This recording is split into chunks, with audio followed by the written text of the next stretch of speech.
Shout out to you wrestling fans that genuinely enjoy wrestling.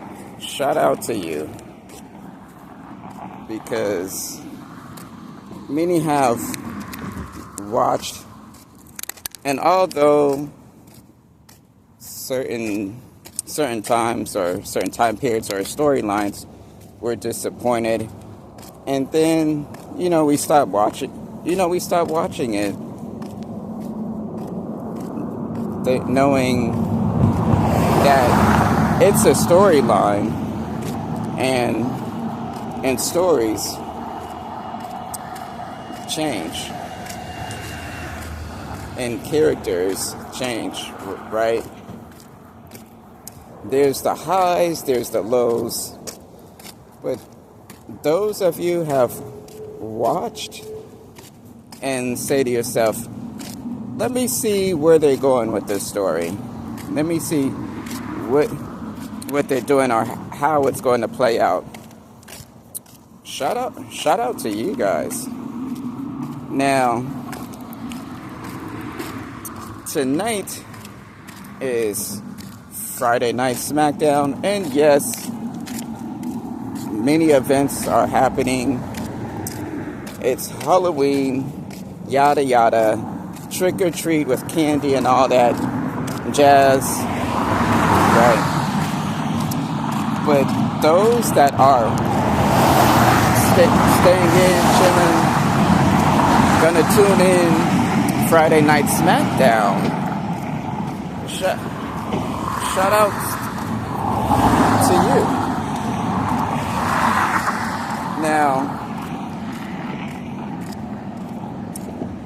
some have been watching wrestling for decades, and while others have been watching just for a few years, and maybe others just a few months. They just hopped on the bandwagon, and they're like, what's going on?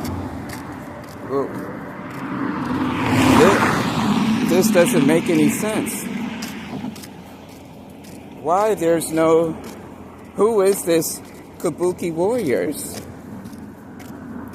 And why the sad faces and the emoji about Io and Kyrie?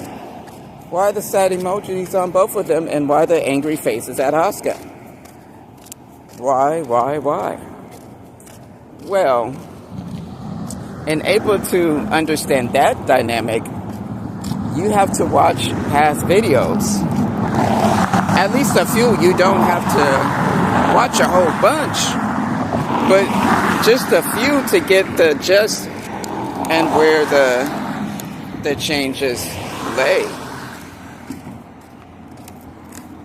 So you have to watch those, or the dynamic between Jacob Fatu and Jay and Jimmy, and why is Jay calling himself the main event Jey Uso,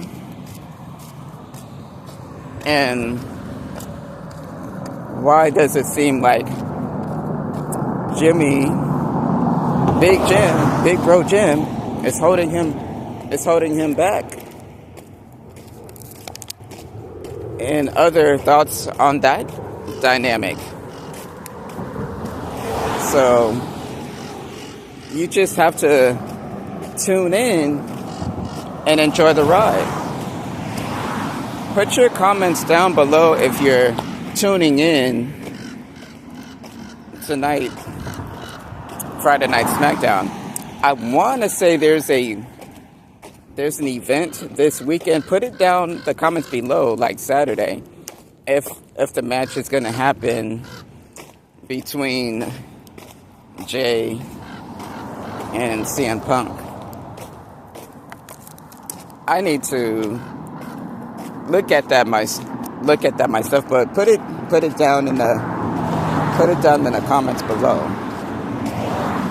And also put your comments down below how long you've been watching wrestling and what made you start watching wrestling. See, me myself, I've watched wrestling since I was a kid. But there's a time period where I didn't watch wrestling. And I've watched wrestling all the way up to the Attitude Era. So after the Attitude Era, and the beginning of the PG, or right before the PG era, where you were censored, you couldn't say certain things, you couldn't do certain things. It was the PG era now. I guess there was some pops and all of that. But I stopped watching wrestling way before that. For me, it got dry and it got stale. And then, like the hits, the contact, it didn't look realistic anymore.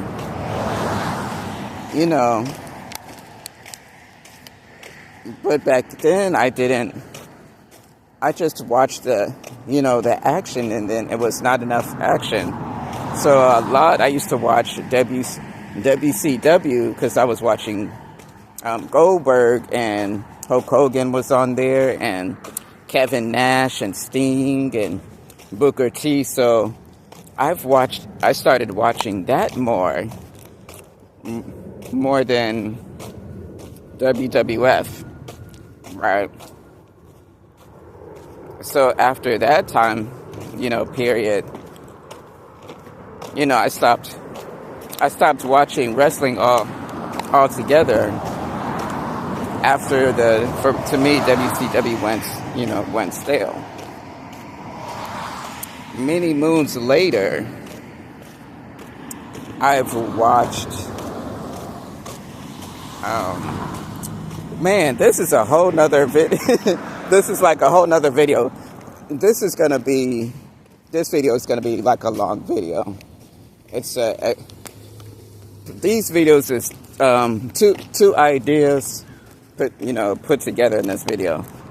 So get some popcorn on this. Get some popcorn and enjoy my spiel as I spiel on what made me come back to interested of watching wrestling again. But yeah. So I stopped watching a long time. I stopped watching for like a long time because it just got boring and it got stale. And so when I started watching back, I was I started watching it 27 when I was 27. Started watching back, and then certain matches like crossed my news feed. This was when NXT, and I was watching the Four Horsewomen, Sasha, Bayley, Becky Lynch, and there was one more that I am missing. Yeah, oh yes, and Charlotte. And then I've watched Nia Jax. I wasn't into like her character, the character development, like her whole persona. But I've watched the Four Horsewomen, and then how the storyline and all of that. And then I slowly started watching NXT. Then I went from NXT, then I've watched outside wrestling. And then it kind of like branched off. And then I've watched several matches and things like that. Then I was watching TNA, with Tessa Blanchard and that story, her storyline. And then, yeah, side note, I'm gonna go more into detail on like each specific, but this is mainly for giving a shout out shout outs to you that have watched all these years, that I fell in love, and you guys are actual fans. You guys, I'm just a fan. You guys are fanatics. But shout outs to you. You have every belt hanging on your wall, from the men's belts to the women's belts, to the posters and to the live streams and watching live events and actually flying out different places to meet your favorite stars. Shout outs to you. I'm probably gonna start maybe one or two, because I haven't been to a live match since I was 4. That's when like the Undertaker and the Bret Hart, that time frame, right? That's the last time I've been, but I actually might want to attend to one. But shout out to you fanatics, because I actually watched some of you guys' videos, and I have some of you guys on Instagram, and I tune in that way. So shout outs to you. If you see this video, shout outs to you. I might make a specific video, and I'm gonna tag you guys, because I'm gonna probably mention your name in the video, and then I'm gonna put my link onto your video, informing you I shouted you out in that video and why. But yes, like, share, comment, and subscribe. And what are your thoughts on who do you think is gonna win the title, Jay or CM Punk? My votes is always on Jay, main event, Jay Uso. CM Punk, I enjoy ya, and you're my dog, but I'm always day one. All right, y'all. Hit that notification bell button. All right, y'all. Have a good one.